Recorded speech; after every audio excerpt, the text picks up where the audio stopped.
सूचना, ये कहानी पूरी तरह से काल्पनिक है। इसमें दर्शाए गए पात्र, स्थान और घटनाएं लेखक की कल्पना पर आधारित हैं। इनका किसी भी जीवित या मृत व्यक्ति, स्थान या संस्था से कोई संबंध मात्र संयोग हो सकता है। इस कहानी का उद्देश्य केवल मनोरंजन, प्रेरणा और सामाजिक संदेश देना है। कृपया इसे वास्तविकता से जोड़कर न देखें। दर्शकों की विवेकशीलता आवश्यक है।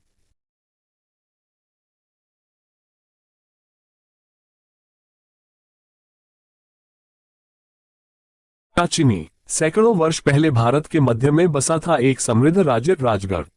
ऊंचे पहाड़ों से घिरा, घने जंगलों में छिपा हुआ, ये राज्य बाहर से जितना शांत था, अंदर से उतना ही रहस्यमय। इस राज्य पर शासन करता था महाराज विक्रम सिंह, एक पराक्रमी और न्यायप्रिय शासक।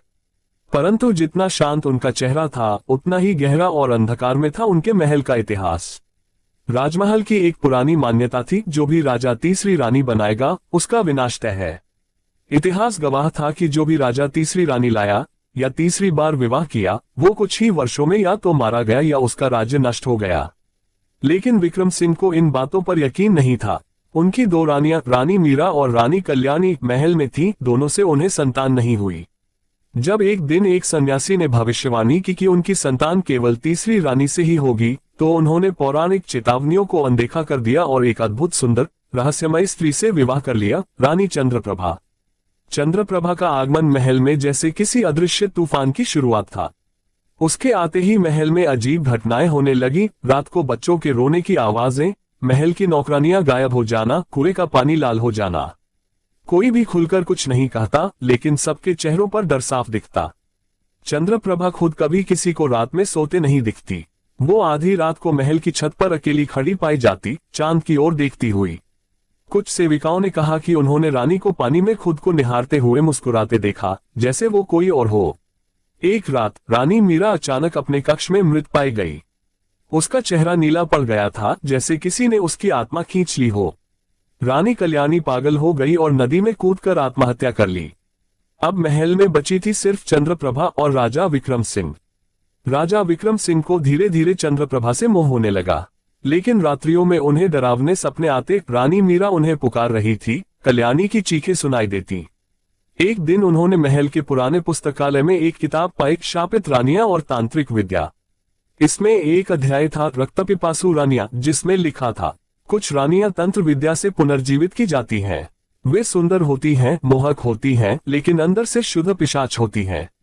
वे अपने पति को धीरे धीरे पागल बनाकर मार देती हैं, फिर उस राज्य की आत्माओं को अपना भोजन बनाती हैं।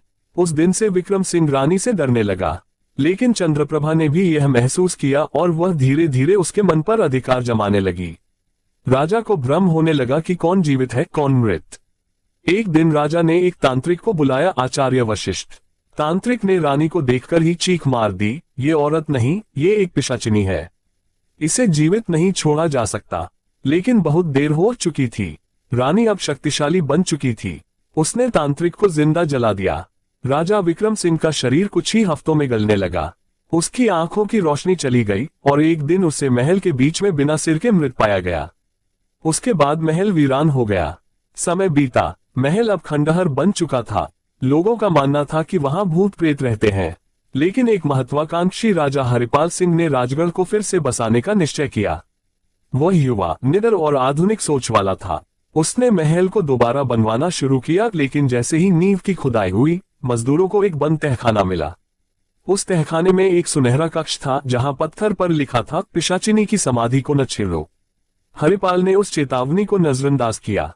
उसने समाधि तोड़ दी और उसी दिन से उसकी रानी राजकुमारी संजना को अजीब अजीब सपने आने लगे। कभी खून से सना दरबार, कभी जलता हुआ राजा विक्रम और कभी एक सुंदर औरत रानी चंद्रप्रभा उसे बुलाती हुई। रात को संजना की आंखें अपने आप खुल जाती और वो अनजाने में उस तहखाने की ओर चलने लगती। एक रात उसने खुद को चंद्रप्रभा के वस्त्रों में पाया। उसने आईने में देखा और वह खुद चंद्रप्रभा बन चुकी थी। पिशाचिनी की आत्मा ने उसे पकड़ लिया था। हरिपाल सिंह ने फिर एक तांत्रिक को बुलाया। इस बार आया तांत्रिक तिलकना, जो हिमालय में साधना कर चुका था। उसने कहा, इस पिशाचिनी को केवल उसी राजा की तलवार मार सकती है जिसने इससे विवाह किया था, विक्रम सिंह की तलवार। लेकिन वह तलवार अब कहाँ थी? हरिपाल ने महल के तहखाने के एक कोने में खुदाई करवाई और उसे वहीं एक संदूक मिला जिसमें विक्रम सिंह की तलवार थी। लेकिन पिशाचिनी अब बहुत शक्तिशाली हो चुकी थी। संजना अब पूर्ण रूप से चंद्रप्रभा बन चुकी थी। उसकी आंखें काली थी, उसकी आवाज डरावनी हो गई थी। तिलकनाथ ने मंत्रों से तलवार को जागृत किया और हरिपाल से कहा, या तो तुम उसे मारोगे या पूरा राज्य नष्ट हो जाएगा। आखिरी युद्ध हुआ प्रेम और मृत्यु के बीच।